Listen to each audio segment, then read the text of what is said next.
4 years and 32 episodes after the series first debuted, From has delivered the show's most sadistic twist yet.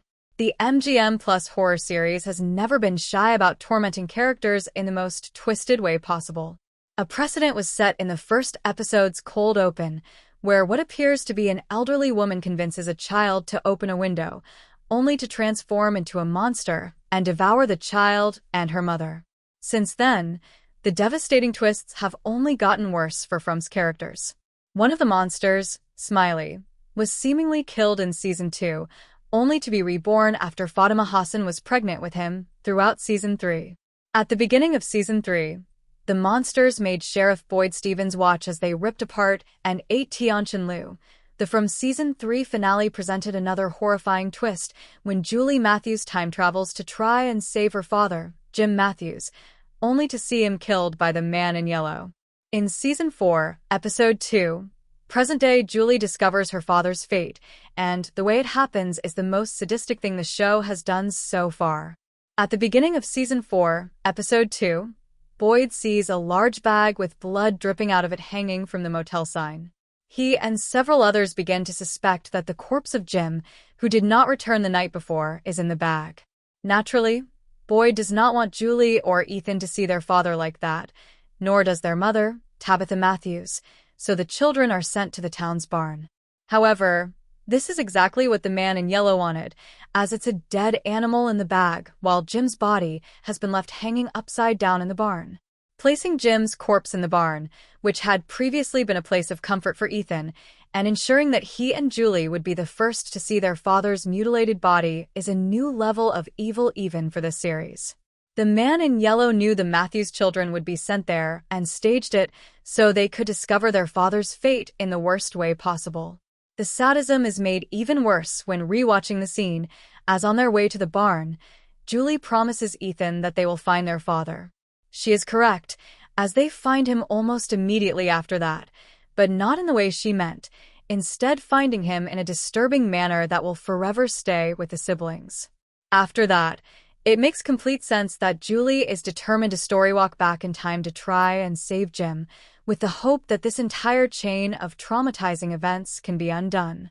As sadistic as the bait-and-switch with Jim's body was, it will likely be topped before the series ends and possibly even during the season. Now that the Man in Yellow is disguised as Sophia, Julie Doyle, he can easily create more unprecedented horror for the residents during the day and at night. He already teased his plans to get the residents to tear one another apart, and what he did with Jim's body is only the start of achieving that goal. The Man in Yellow already seems to know intimate details about the characters and the lives they lived before being trapped in the township, but he can also weaponize the information they share with him in confidence when they think they're talking to Sophia. Much of his time in the disguise so far has been spent around Kenny Liu, and in Season 4, Episode 2, he spends time with Sarah Myers. This may make both Kenny and Sarah prime targets for whatever imminent horrors the Man in Yellow has up his sleeve. Potentially targeting Sarah is particularly concerning given her history of being manipulated into killing and letting the monsters inside at night. She has come a long way since then, but her progress, or the progress other characters have made, could be undone by the Man in Yellow's next move-in from Season 4. Now that it's been shown that Randall isn't a storywalker, it further raises the question of why Julie has this ability, as it seemingly has nothing to do with the music box monster possession. One possibility is that Julie's powers are related to her lineage. Her mother, Tabitha Matthews, has lived many past lives in the township and keeps being brought back over and over again. Perhaps Tabitha's unique history and connection to the town has given her daughter the means to storywalk.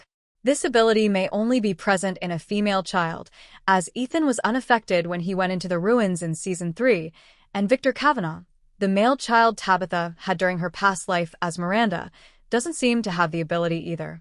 It would be fitting for one of Tabitha's children to have a power that can potentially help save the dead children trapped in the town.